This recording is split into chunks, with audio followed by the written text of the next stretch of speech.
This episode is brought to you by CuriosityStream. Get free access to Nebula and watch the first episode of my brand new original series when you sign up for CuriosityStream at the link below.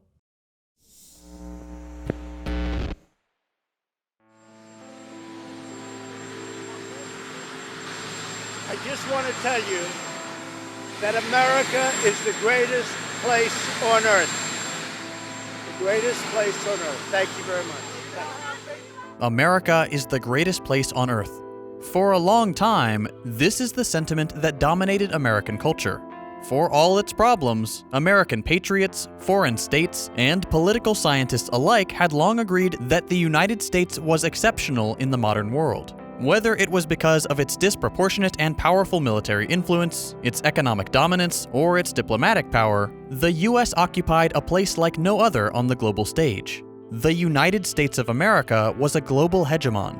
This term, like most every term in politics, has an imprecise definition with wildly different interpretations. However, at its core, hegemony in international politics is defined as the dominance of one country over all others. The ability for one state to exercise power on the international stage with minimal resistance. This dominance can be on the military, economic, or cultural front. But for a time, the US arguably led all three. Today, this hegemonic role is questioned more than ever before. The possibility of a multipolar world, long derided as impossible in the heyday of American imperialism, now seems to many as all but certain. In this episode, we're looking critically at the United States' role as a global hegemon. We'll examine its origins, its endurance, its present state of decline, and the conversations that have always surrounded that contentious topic. Let's start with its origins. For some, US hegemony seemed near inevitable. Exceptionalists, led by theorist Louis Hartz in the 1950s, were some of the first to argue as much in a theory now called American exceptionalism, which is, quite simply, the idea that the United States is exceptional among the nations of the world. Specifically, exceptionalists argue that the US's origin as a nation isolated from the feudal kingdoms of Europe has made it unique in its early adoption of liberal democracy and the republican values of private property, legal equality, representative politics, and, crucially, laissez-faire capitalism. That ideological exceptionalism, when combined with an ability to develop rapidly and far away from the wars between European states, would eventually lead to and justify the US leading the international community, or so the theory goes.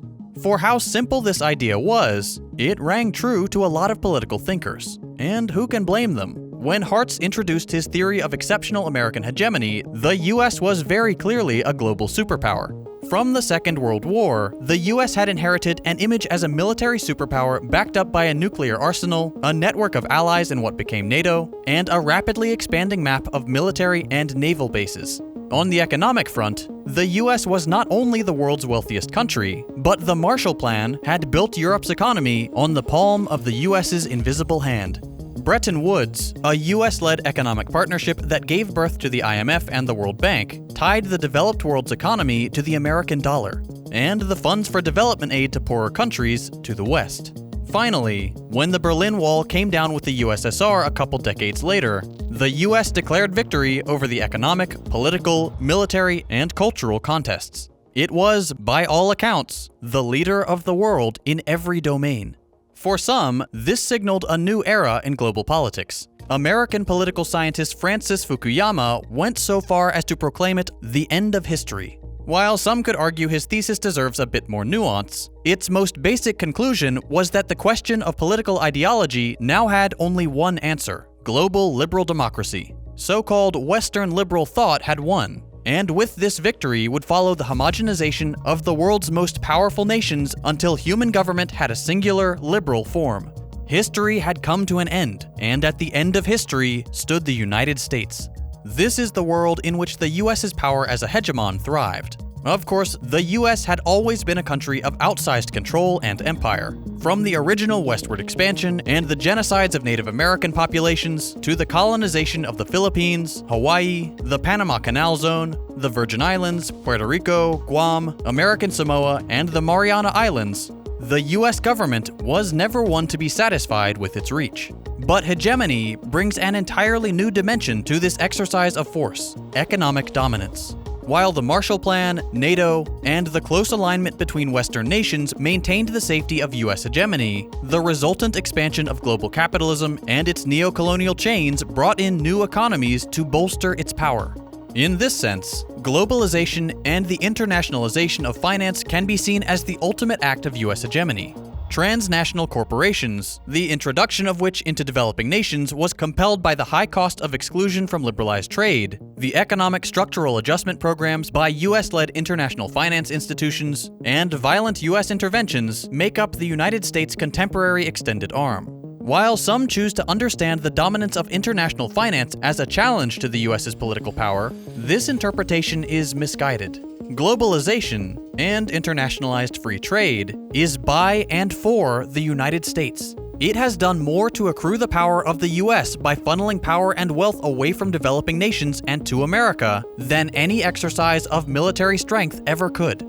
That is not to say that military power was not a welcome recourse for the assertion of American hegemony. In a world where the US saw itself as the global superpower, American exceptionalism and American power only served to justify interventionism to establish the beneficial web of globalized liberal trade. During the Cold War, the United States happily funded, led, or otherwise supported large-scale massacres by far-right groups in Southeast Asia and Latin America against leftists and critics of the new American global order. In more recent history, the Bush Doctrine and its claimed right to unilateral military action to, quote, democratize or bring freedom to the Middle East operated in the same fashion. The consequential forever wars, military-industrial complex, and deteriorated geopolitical situation are the very real scars of this hegemonic entitlement and globalized liberalism. This is where we find ourselves today. Following the humiliating withdrawal from Afghanistan, the COVID pandemic, the Trump presidency and its anti-institutionalism, and the instability of American domestic politics, the question of American decline has seen a surge in attention. Many are looking at the US like they once looked at Rome or the British Empire, a great power overextended and due for contraction. That said, where some see events like Afghanistan as a marker of the end of the US's claim to supreme global power, others simply see it as a second Vietnam. A failure to be sure, but not one significant enough to challenge the massive global power the US has carefully built for over 70 years. Same goes for every other arrow in the knee of the hegemonic power. For others, these are more than just events. They are a refutation of the very logic that has upheld American domination. For declinists, those who believe in American decline, the COVID-19 pandemic in particular has laid bare the tangibility of American and liberal capitalist erosion. Many saw in the death toll of the pandemic, which hit the US particularly hard, the failures of free markets and their collaborating governments, which could only respond to mass infections with apathy and callous disregard, the concentration of wealth into the hands of a fortunate few, and a reluctant state intervention into a privatized economy that did nothing to prevent mass homelessness and food insecurity. Inequality and precarity have only deepened, and the country that once sat at the top could hardly respond to its viral assailant, let alone lead the world in the charge against contamination. For another group of political thinkers, this decline began years ago. Both the critics of American hegemony and its staunch defenders pointed to the contest for the top spot as it grew on the horizon. The economic growth of China, Russia, Europe, and India positioned these regions as counterpowers to the American-led system. Where once the US's share of the global economy dwarfed all other countries, the playing field at the top has seen some narrowing. Europe now legislates more confidently when American companies like Google and Facebook breach European law. And China has not only achieved the number 2 spot in record time, but has used its wealth to supplant American reach through development aid in many countries with programs like the Belt and Road Initiative and the New Development Bank. Budgets are starting to look comparable between top countries, and American industry no longer calls all the shots. Other rich countries have regained some lost sovereignty.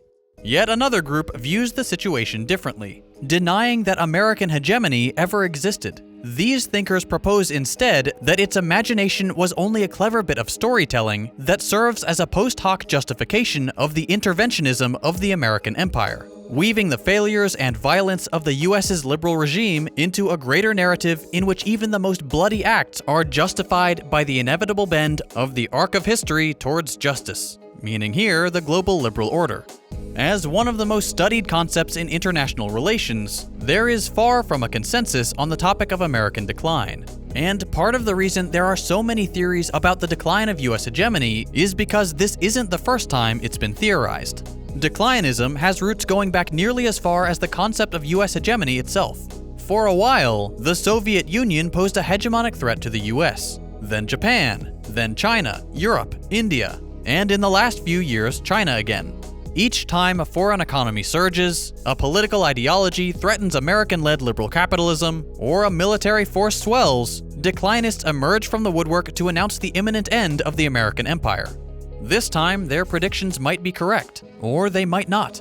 Multipolarity, a world where multiple states have a relatively equal share of power, looks very likely to us today, but who's to say that will remain the case? This video will not be another brick in the edifice of declinist speculation. As unsatisfying as it might be, I can't give you a concrete answer to the question, is US hegemony coming to an end? No one can. But you can have a little speculation, as a treat. If you want my 2 cents on the subject, as limited as my perspective is, here you go. I believe the contradictions within American society have advanced to a degree where the average American no longer blindly accepts the notion that the US is the greatest place on earth. As more and more talking heads appear on our TV screens to defend capitalism, American interest in socialism continues to rise. While wages remain stagnant, the cost of living continues to rise. While other countries have gotten their caseload under control, the American death toll continues to rise. Try as politicians may to paint China as an existential, economic, and cultural threat to our way of life, fewer and fewer Americans are willing to beat the drums of war against a nation that is clearly on a more stable trajectory than the United States. China is in a far better position than previous hegemonic threats to stay the course, push back against the US, and win over the entire developing world to a more socialist understanding of global economics. Does this latest instance mark the end of US global domination? Maybe. I do believe that the US is in a more precarious spot than at any point in its history, but it's impossible to say for certain. Regardless, it might not ultimately matter. Whether the US continues to hold a hegemonic role or not, global attitudes will shift even if it is simply perceived to be in decline. We've seen this happen time and time again. When the first Russian nuclear bomb was successfully detonated in a test, and the Cold War threatened American hegemony, the US lashed out in proxy wars, bumped up domestic surveillance, and led a campaign of anti-communist propaganda. Across the country, leftist organizers and association members were subjected to a popular hysteria and panic, stoked by government and media figures, and found themselves blacklisted and jailed regardless of their innocence or the committing of any crime. Americans were led into unnecessary proxy wars on the claims that standing by would mean the end of America and American freedom. In 2001, when Islamist terrorism challenged the US's military hegemony with asymmetrical warfare, the United States lashed out in the Middle East, bumped up domestic surveillance and militarization, and led a campaign of anti-Muslim propaganda. Hate crimes against Muslims surged, and Americans were led into unnecessary wars on the claims that standing by would mean the end of America and American freedom. In 2016, when the Chinese economy began to turn heads in Western nations, a new politician who liked to tell it like it is convinced a little under half of the electorate that China was part of the reason that their beloved country wasn't great anymore. The US lashed out in trade wars against China and led massive propaganda campaigns, reaching an apex during the first year of the COVID-19 pandemic. Hate crimes against people of Asian heritage surged, and every news outlet warned of an imminent economic war with China, the outcome of which would define the place of America and American freedom in the world. Every single time US hegemony is painted as being under threat, we see the same response. Entire sections of the population are depicted as traitors to the American cause, freedom is put on the line, and retaliation is made to seem inevitable. It's always us or them. In the next 10 years, the question of a multipolar world may well have an obvious answer. The United States and countries like China, Russia, or those of the European Union may have adversarial relationships or a more collaborative approach to global governance, though I wouldn't bank on the latter. In any case, whatever the outcome, whether the American century is truly coming to a close or not, the important thing to remember is that this time the catalyst is a growing skepticism of the global capitalist status quo. Developing nations have been exploited and bullied by capitalist oppressors for decades. And now, despite the Western powers' best efforts, anti-capitalist sentiment is beginning to take root both abroad and at home, especially as nations like China indicate a willingness to help smaller countries get out from under the boot of US imperialism. Whether the global neoliberal order will survive another few decades is hotly debated, as is the status of the US as a global hegemon. But rest assured that we are all living in very interesting times, and it's only getting started. After many months of waiting, the first episode of my Nebula original series, The New F Word, is finally live. The number of comments and messages I've gotten asking about when the series will debut has been crazy, so I'm thrilled to announce that as of right now, you can finally watch episode 1. This series would not be possible without the funding and support of CuriosityStream and Nebula, the streaming platform built by all your favorite YouTubers, including me. Over the next year, we'll be releasing one episode every month or so, for a total of 12 episodes, each one delving into another aspect of the insidious ideology of fascism. The best way to watch The New F Word is by signing up for the CuriosityStream and Nebula bundle deal, which gets you access to both platforms for under $15 a year. That's less than $2 a month for both CuriosityStream and Nebula, which, in my humble opinion, is the best deal in education. If this is the first you're hearing about the bundle deal, here's a quick rundown of what you're getting. CuriosityStream is an established streaming platform with a solid track record of caring about great educational content and the financial security of those who produce it. They've got thousands of nonfiction titles from countless world-class filmmakers. As I've mentioned many times before, YouTube doesn't treat its creators very well, especially its more left-wing channels. That's why some of my creator friends and I teamed up to build Nebula, so we don't have to worry about demonetization. CuriosityStream has supported our efforts from day one, so we're super happy to be able to offer this bundle deal, and get you guys access to Nebula basically for free. Nebula is home to content from all your favorite YouTubers, and it's all completely ad-free. Between the two platforms, there really is something for everyone, and by signing up at the link below, you're helping us produce more content like The New F Word, which YouTube would never allow on its platform. Give CuriosityStream a shot, and get free access to Nebula when you sign up using the link below. It really does help support my channel and educational creators all across YouTube.